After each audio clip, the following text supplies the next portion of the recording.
Gênesis 3:6, a palavra de Deus diz: A mulher viu que a árvore era bonita e que as suas frutas eram boas de se comer.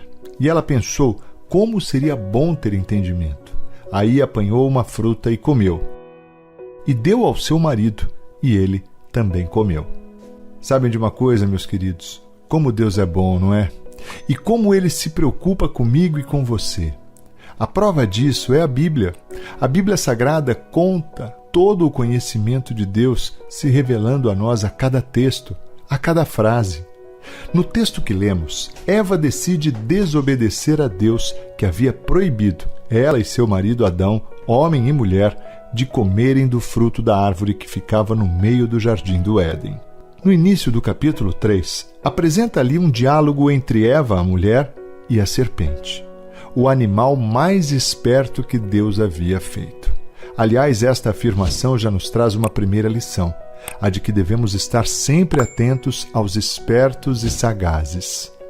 Após dar ouvidos, então, à serpente e a imaginar possibilidades que iam contra a vontade de Deus, Eva provavelmente mudou o olhar para aquela árvore do fruto proibido, que se apresentava de maneira atraente. O texto diz que era uma árvore bonita e que as suas frutas eram boas de se comer. Neste ponto, nós podemos aprender mais uma lição. Na maioria das vezes, aquilo que nos leva a pecar contra a vontade e a direção de Deus para as nossas vidas, necessariamente não se apresenta como algo ruim, feio ou ofensivo. Como vimos, a árvore era bonita e seus frutos pareciam bons. Meus amados irmãos e irmãs, o Espírito Santo de Deus que habita em mim e em você, trabalha de maneira maravilhosa nos nossos corações, nos mostrando qual é a vontade de Deus. Eu e você somos convidados a pecar diariamente nas nossas vidas, com situações atrativas e de aparência inofensiva, porém, nós não podemos nos enganar. Nós precisamos buscar mais a presença de Deus e a aprender a ouvir a voz do seu Santo Espírito, que é cavalheiro e só se manifesta quando permitimos, quando desejamos.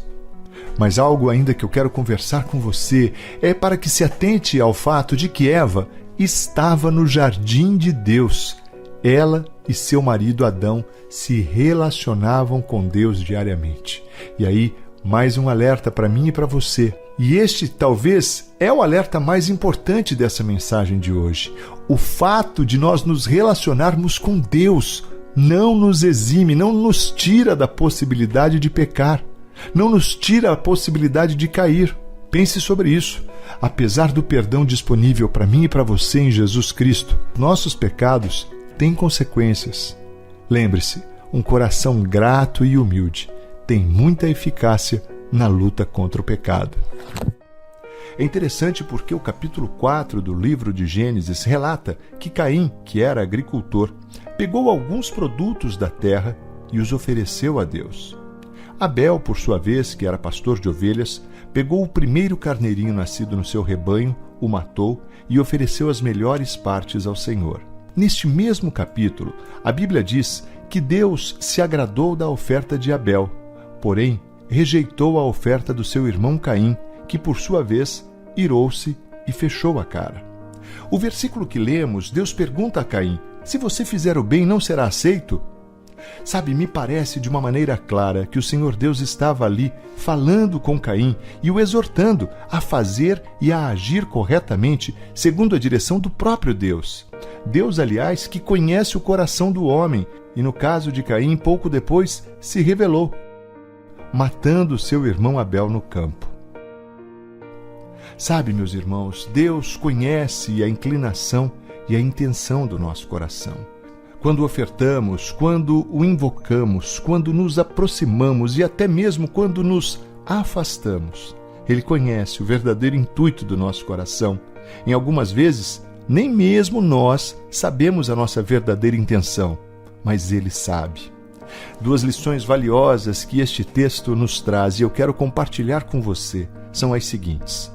Quando Deus nos mostra onde estamos errando e vem com sua correção, podemos vencer o pecado ou nos afundar nele, assim como fez Caim. A decisão é individual e exclusivamente sua. precisamos aprender a receber bem as correções de Deus. E isso só acontece quando lembramos que somos filhos amados dele, filhos de um papai amoroso e justo.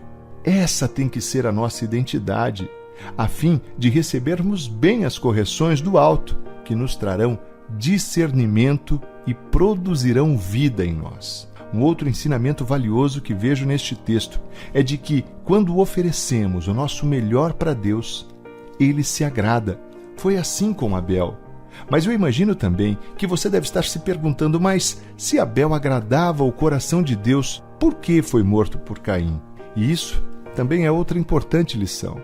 Os mistérios celestiais são totalmente fora do nosso entendimento.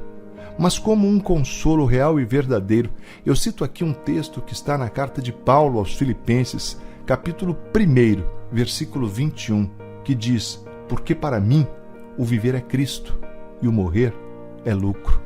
Pense nisso. Mateus 16, 25 e 26, a palavra de Deus diz: pois quem põe os seus próprios interesses em primeiro lugar nunca terá a vida verdadeira. Mas quem esquece a si mesmo por minha causa terá a vida verdadeira. O que adianta alguém ganhar o mundo inteiro, mas perder a vida verdadeira? Pois não há nada que poderá pagar para ter de volta essa vida. Sabem, meus queridos, essas palavras do Senhor Jesus devem nos trazer uma profunda reflexão. A admoestação, ou seja, a correção e ensinamento, estão disponíveis àqueles o qual o Pai ama e por isso corrige. Não é nada incomum nos dias de hoje nos depararmos com discursos autoritários e egoístas de homens e mulheres comuns, assim como eu e você, mas que acabaram sendo levados pela onda da conquista e da realização, seja ela profissional ou pessoal. Sabe, quando isso acontece, a carne começa a militar contra o espírito e os valores acabam sendo deixados de lado, porque o que passa a ser importante a partir daí é o que satisfaz os meus desejos, a minha carne, os meus sonhos, os meus objetivos. Veja quantos meus, e não os sonhos e objetivos de Deus para a minha vida. Então, quando eu estou cheio de mim mesmo, não há mais espaço para Deus em minha vida, porque, além das minhas vontades, as decisões também passam a ser totalmente minhas. O eu está maior, o eu está comandando. Então, meio a tudo isso, as conquistas podem até aparecer. A fama, o reconhecimento humano, os bens, enfim, o mundo pode até ter sido conquistado por você. Mas a pergunta é: e a vida verdadeira?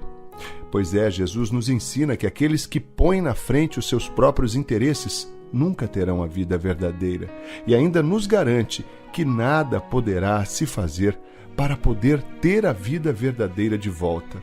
O que esta palavra fala ao meu e ao seu coração hoje não é que não devemos lutar para conquistar as coisas, não é nada disso, mas nós precisamos pensar qual é o plano e o propósito de Deus para as nossas vidas. Nós não devemos nos afastar dos planos e do governo do Senhor Jesus nas nossas vidas.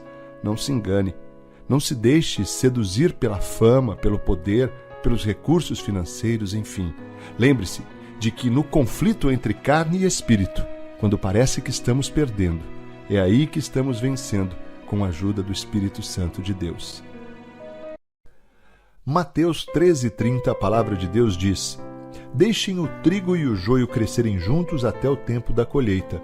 Então eu direi aos trabalhadores que vão fazer a colheita: arranquem primeiro o joio e amarrem em feixes para ser queimado. Depois colham o trigo e ponham no meu depósito. Sabe, meus queridos, hoje nós vamos refletir um pouco sobre a parábola do joio. Jesus conta no Evangelho de Mateus que o reino do céu é como um homem que semeou sementes boas em suas terras. Então, certa noite, enquanto todos dormiam, um inimigo veio e semeou no meio do trigo uma erva ruim chamada joio.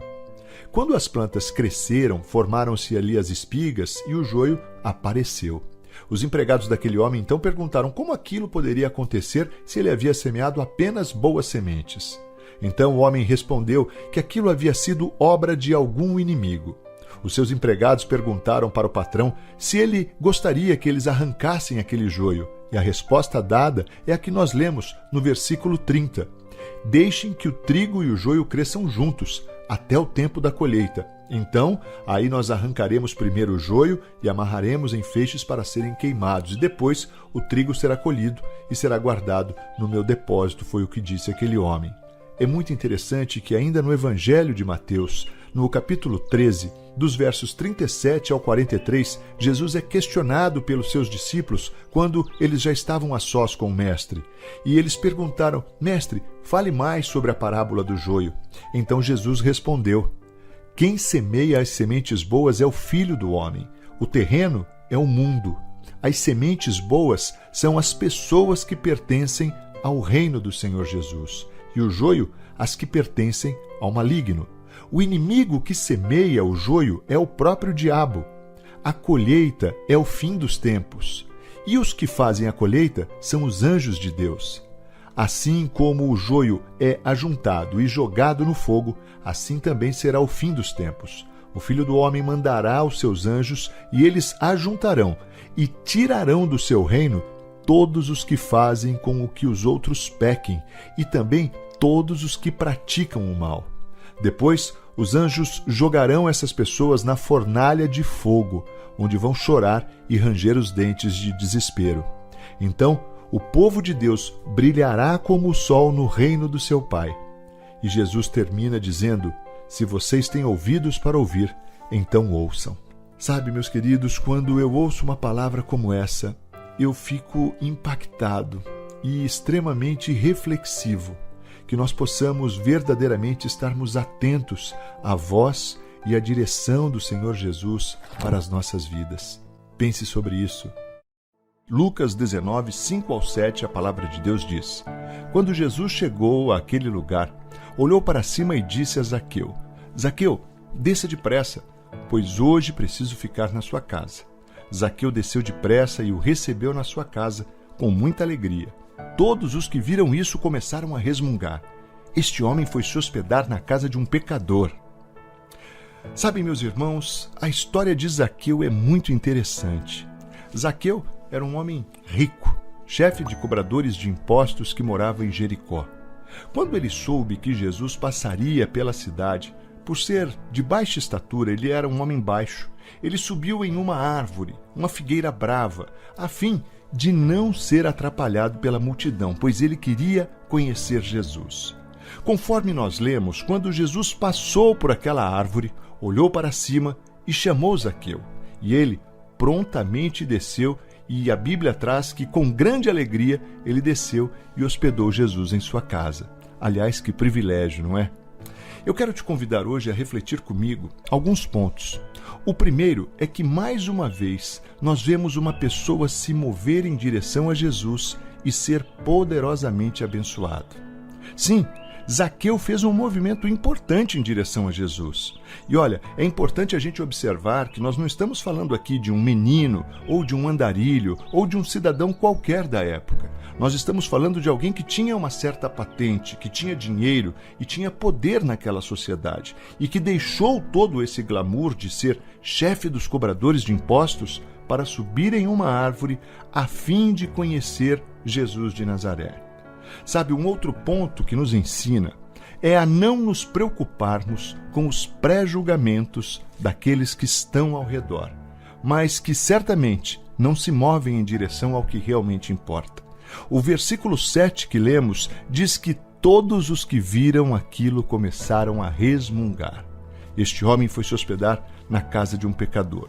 Ou seja, aqui já foram bocas do inimigo para aquela situação. É incrível, mas ainda hoje nós vivemos situações semelhantes. E isso já nos ensina que nós não devemos nos preocupar, porque Jesus não se preocupou com os comentários e foi realmente se hospedar na casa de Zaqueu. E aqui nós aprendemos que o Senhor Jesus veio mesmo para os pecadores e que ele, sendo quem é, não se importa com a nossa condição. Até porque, quando nós nos encontramos com ele, algo precisa mudar em nós. E acredite, muda mesmo. A sequência do texto na Bíblia comprova essa mudança. No verso 8 diz assim: Zaqueu se levantou e disse ao Senhor: Escute, Senhor, eu vou dar a metade dos meus bens aos pobres. E se roubei alguém, vou devolver 4 vezes mais. Sabe, quando nós temos um encontro real com Jesus, nós somos transformados. É bem verdade que essa transformação muitas vezes acontece dia a dia, de glória em glória. Porém, nós somos nova criatura, como está escrito na Bíblia. E isso já deve produzir em nós sinais reais de mudança em nosso comportamento, pensamentos e ações. Os versículos 9 e 10 traz a confirmação da mudança em Zaqueu, Jesus dizendo: Hoje a salvação entrou nesta casa, pois este homem também é descendente de Abraão, porque o Filho do Homem veio buscar e salvar quem está perdido. Você tem desejado conhecer a Jesus? Você se sente perdido?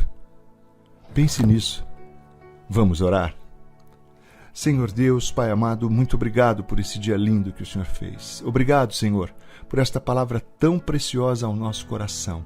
Somos tão gratos a Ti, Pai, pela Tua palavra, a Tua palavra que nos orienta, nos ensina, a Sua palavra que nos conforta, a Sua palavra que nos dá a direção, Pai. Obrigado porque a Bíblia, Pai, é o Senhor falando conosco. É o Deus vivo que fala conosco através da Bíblia e nós Te louvamos por isso. Somos gratos ao Senhor, Pai, porque o Teu Espírito nos dá o discernimento, o entendimento da Tua palavra. E a minha oração, Pai, é para que o Teu Espírito venha produzir os frutos desta palavra em cada coração que recebe agora. Que esses corações que receberam esta palavra sejam mesmo como terra fértil que recebe a boa semente do Senhor, Pai, e que possam frutificar para a honra e glória do santo e bendito nome do Senhor. Deus, em nome de Jesus, Pai, a minha oração hoje é para aqueles que têm sentido no coração o desejo de Te encontrar, Pai. Que eles possam fazer um movimento mesmo, Pai, nesse sentido. E que esse movimento possa ser uma oração agora, Pai. Declarando, Pai, o desejo de ter as suas vidas transformadas, o desejo de Te conhecer melhor, Pai. Deus, em nome de Jesus, que esses homens e essas mulheres confessem com seus lábios que o Senhor Jesus é o Senhor e Salvador da vida deles. E, Pai, que a Tua salvação entre nesses lares agora, assim como entrou na casa de Zaqueu, e que haja mesmo uma transformação genuína neste homem, Pai, e nesta mulher que ouve neste tempo essa oração. Eu oro, Pai, agradecido, no nome santo, bendito e poderoso de Jesus Cristo de Nazaré, nome que é sobre todo nome, no céu, na terra e debaixo da terra. Amém e amém. Graças a Deus.